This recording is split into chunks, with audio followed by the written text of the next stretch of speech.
Hayden. Hi.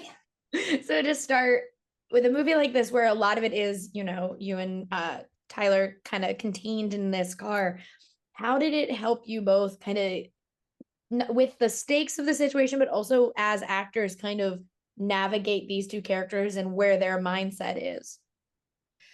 Well, it was definitely a smaller car than I expected to film in, um, which at first, it was uncomfortable because of the heat, but it actually made the relationship come together better because we really at the end are in each other's face Mm. and building this relationship, where I go from a complete stranger willing to inconvenience this cab driver, um and basically not let him say no, um to crawling, having the guts to crawl in the front seat and be right in his face. And yeah, a lot of it was in the car, but I think it helped us to build that relationship from going from strangers to a team on the same mission. Yeah, and I do love the general concept of this, which is like, because we all get the Amber Alerts, and for the most time, you're like, oh, that's really sad. And then no one Right. kind of jumps into action. It's just the sadness, and then you've moved on. And so Right. this woman and man are confronted with the fact that it's like, well, no, she's right there. What are we going to do? When you are in something that is kind of that high of stakes the entire time, and we kind of are always like, okay, are they going to succeed? What's going to happen next? How is that for you as an actor, kind of living with that adrenaline rush throughout most of this movie?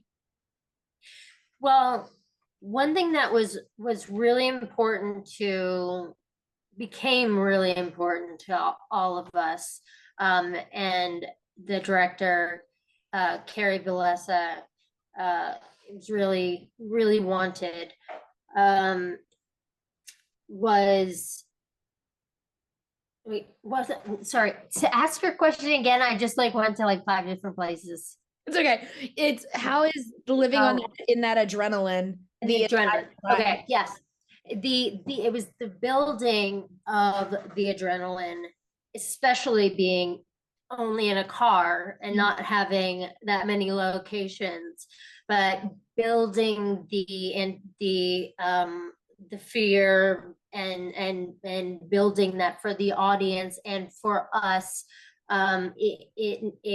It was really important to him and really important to us. And luckily, when you have a great director who has the big picture in mind and is seeing it played out, and watching us on the screens at Video Village, he can really tell, where we are in, like, in our line, in the line reading of, I said, like, realize he has a gun. We have to stay at a certain, start at the level of it's probably not that, but we're making a decision to follow it, to realizing, oh my gosh, I think I saw something and it really might be like we have to check this out.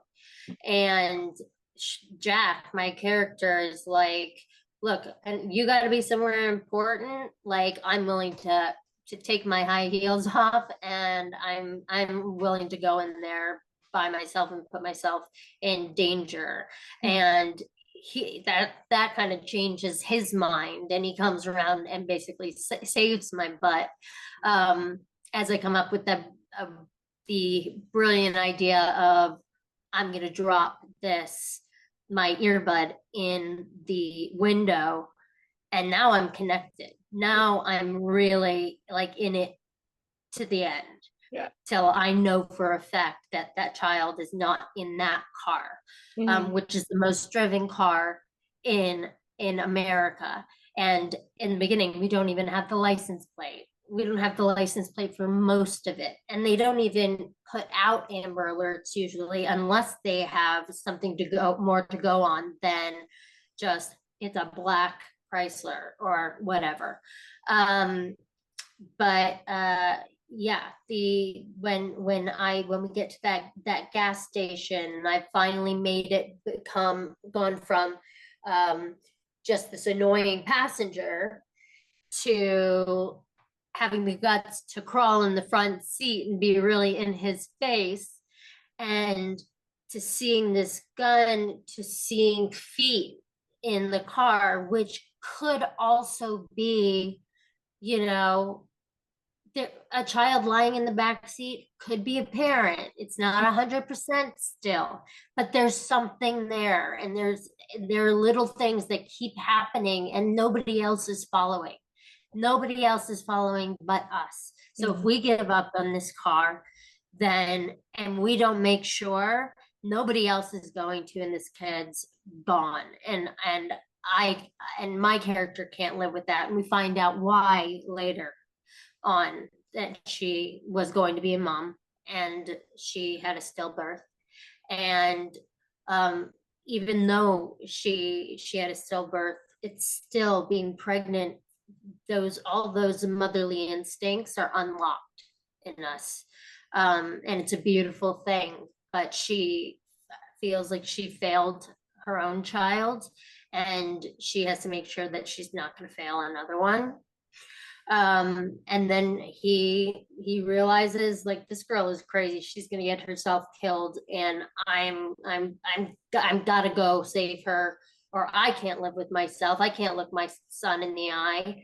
And then I think it becomes this beautiful thing of both of the characters becoming a team and heroes for different reasons. You know, he needs to be able to look his son in the eye and say, you know I missed your birthday and you're disappointed in that, but there was another child who needed my help.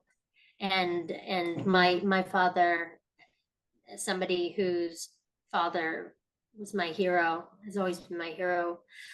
He was a lieutenant in the fire department in New York City and retired 9 months before 9/11. And had he not, he probably wouldn't be with us right now, but lost all a lot of friends. And but we had a shrine to him, these pictures of him pulling children out of houses, despite the danger that he put himself in every day. And I always wanted to be that. So to get to play that, especially as a mom, it was really special.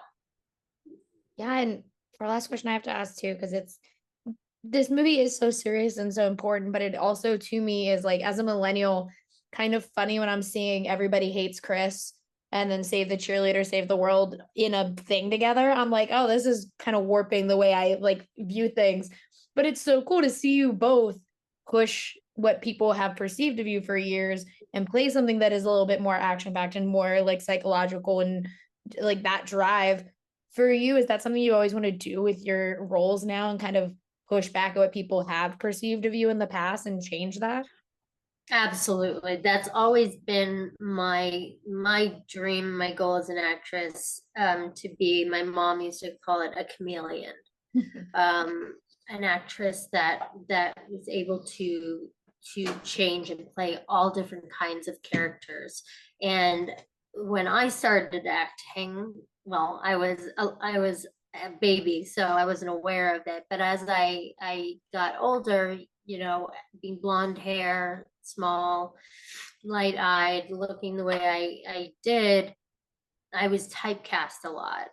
And surprised that a lot of people in this industry didn't have the imaginations that I would have hoped. And now you see we're putting like stars in full body makeup to the point where they get to play a character not looking like themselves at all. And it takes people till like the end to realize, oh my gosh, that's that person behind there.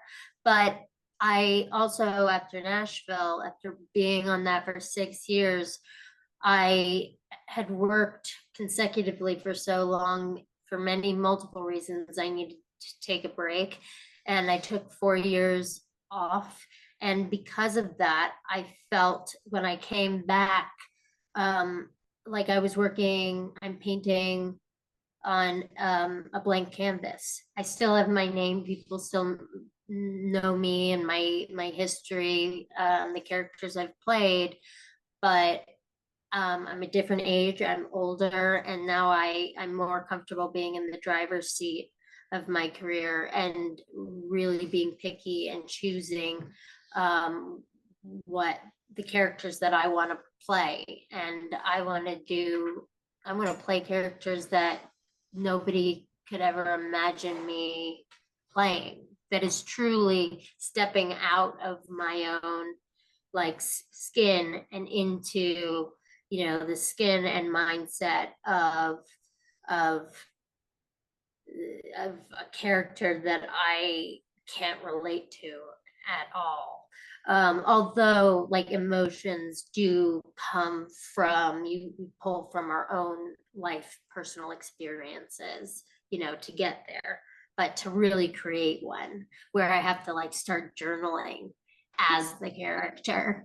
So I'm hoping in this, I look at my career as having this. I'm on my second career now, and the first is gone, and now I'm painting with different colors and different brushes, and I now know how to become these different characters, and I'm not going to allow anyone to typecast me anymore. Oh, I love that so much. Thank you so much So for I hate to break it to you, but the cheerleading outfits I are in the closet. They're away in the closet. love it. Thank you so much for talking with me. I really appreciate it. And I can't wait for everyone to get to see Amber Alert. Thank you so much. I appreciate it.